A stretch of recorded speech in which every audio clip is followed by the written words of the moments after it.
This morning, in the torrential rain, when we got into the portico,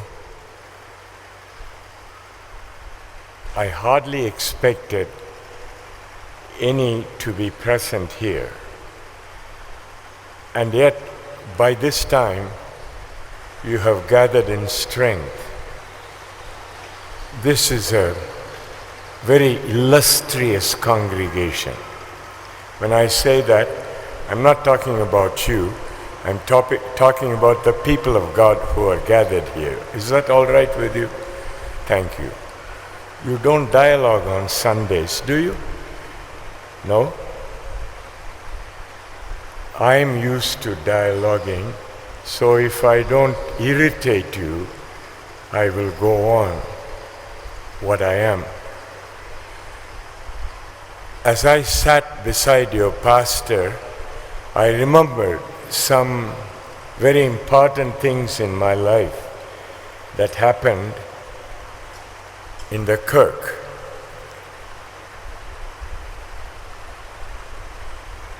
Many years ago, I was invited to sing in your choir.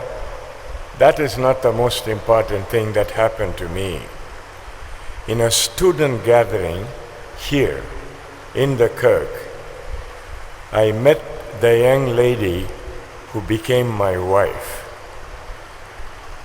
Some of you are smiling, some of you are getting angrier with me. But to me, this is a very important place.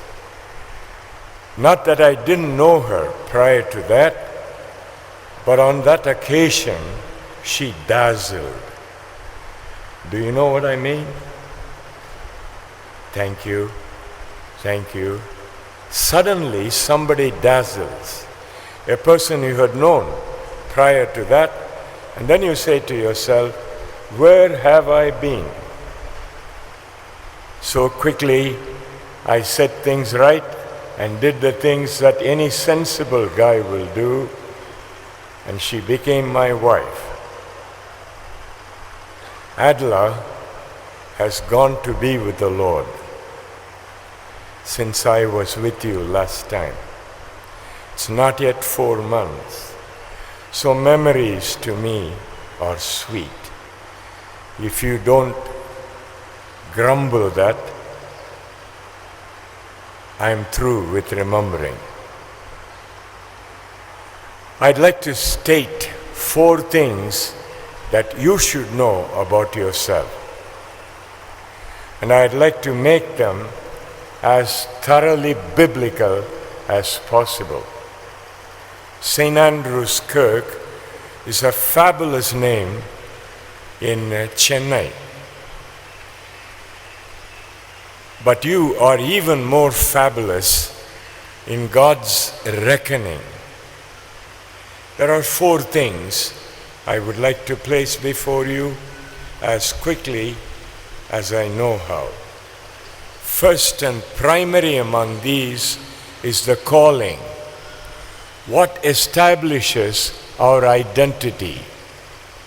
It's not the root of the caste from which we come, nor the linguistic groups that we belong to. These are not the primary source of identity to the people of God.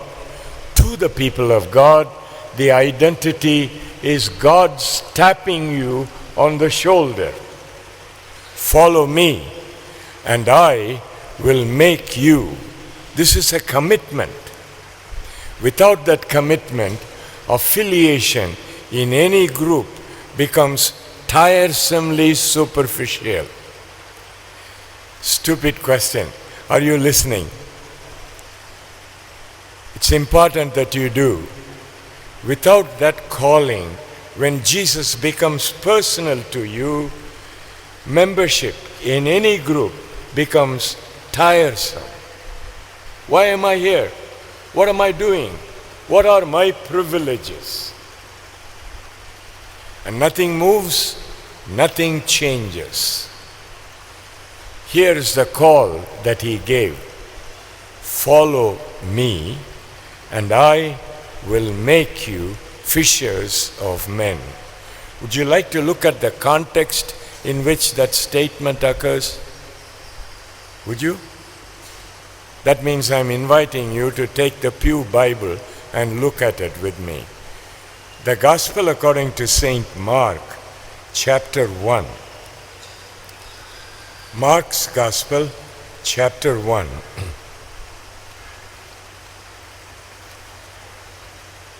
Let me make the reference to the context. In chapter 1, verse 14, Jesus, after John was put into prison, came into Galilee, preaching the gospel of the kingdom of God. The call is into the kingdom. The call is not a private glorification of one person. The call is the invitation of a person into the rule of God. Come on in. You can be under the rule of God directly, and your values will radically change. And the commitment of God will be to you personally. Enormous privileges. If you consider wandering around as a lonely college student in the streets around this part of Chennai, and then God saying to you, you mean a lot to me. You're important. I have called you. I have looked at you, and I desire you. There can be nothing higher than that. But there is a context within which this call is made. It is not the glorification of the individual, but it is the collection of people who will submit to Him to come into the rule of God. Does God rule in Purasavakkam? If He does not, we better close shop. There's nothing hopeful for us. God does rule. And the invitation is, you can come under that rule. So within the context of the kingdom of God, the call is given. But the call is the most personal thing. You, me, let's go. Let's go. There's no room to sit down. I have things for you. I have plans for you. Let's get up and move. Is it true for an old man like me? Yes, it is. It still energizes. It still seems to say, I have a purpose for you. We sang the 23rd Psalm a while ago, did we not? Did we or did we not? Did we? Will you talk to me? If it's a monologue from the pulpit, nothing is absolutely boring than that. Unless you are engaging. I dried up long time ago.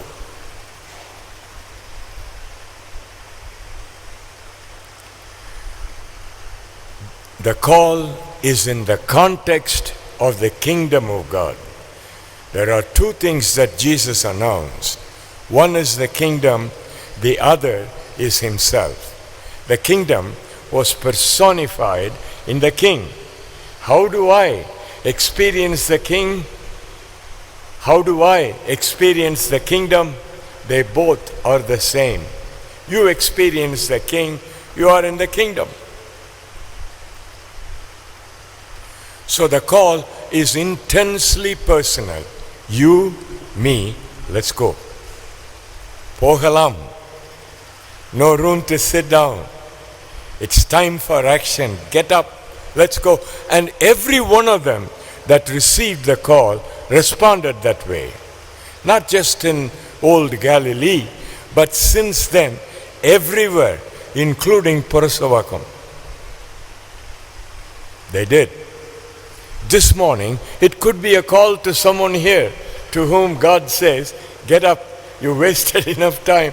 I got something extremely creative for you to do. Let's go. You, me, let's go. It's intensely personal. What about my wife? I have a purpose for you. What about my husband? I have already taken care of him. You, me, let's go. The third thing about this call is it expects a response.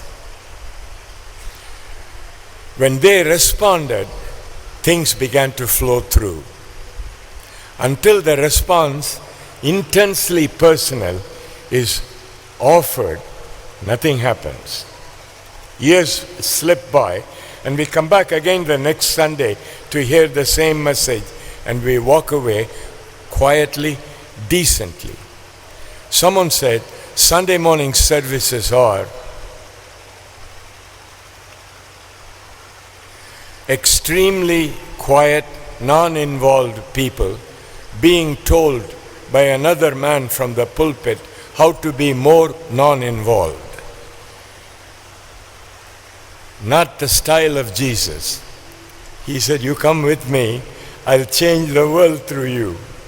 First the change will be in you, and then it will penetrate every structure that you are responsible for.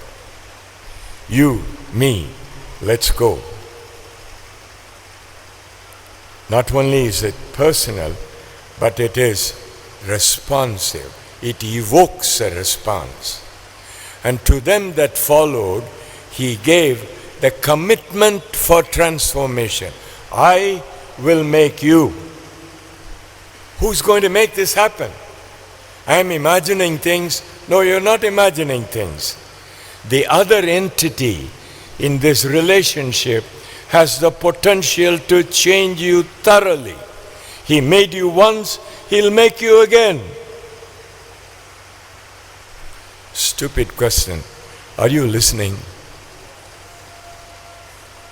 He will make you again. Right to the roots, he can change you. I will make you. It's a commitment. What did they do? They left everything and followed him. Simon and Andrew left their boats. John and James left their father and everybody else and walked away with him. Something drastic was happening. Is Sunday morning always the same? Can it change me? Can I encounter the living Christ today? Is he here? Absolutely he is here. And he's talking to you. The call is what confers the identity that I am a disciple of Jesus Christ is conferred upon me only because I heard the call. And he called me. Varanum, get up, move, it'll happen to you. The call that confers our identity, it's beyond a denomination, it's beyond an affiliation, it is beyond a glorious history. The glorious history is glorious because we are a called people. And the purpose is his. The next thing I wanted to place before you is the called people or compassionate people. The called people or compassionate people. It is compassion that compels us into engagement. I have been here with you on repeated occasions that I do know that you are involved in the city around you. You do many, many things. And that compulsion is from the compassion that Jesus brings to you. Compassion, listen carefully to this. Compassion is a radical form of criticism. Compassion is not soft inactivity. Compassion is not mild-mannered people telling other mild-mannered people how to be more mild. Compassion would say, I will not tolerate this. I will do something about it. It is a radical form of criticism.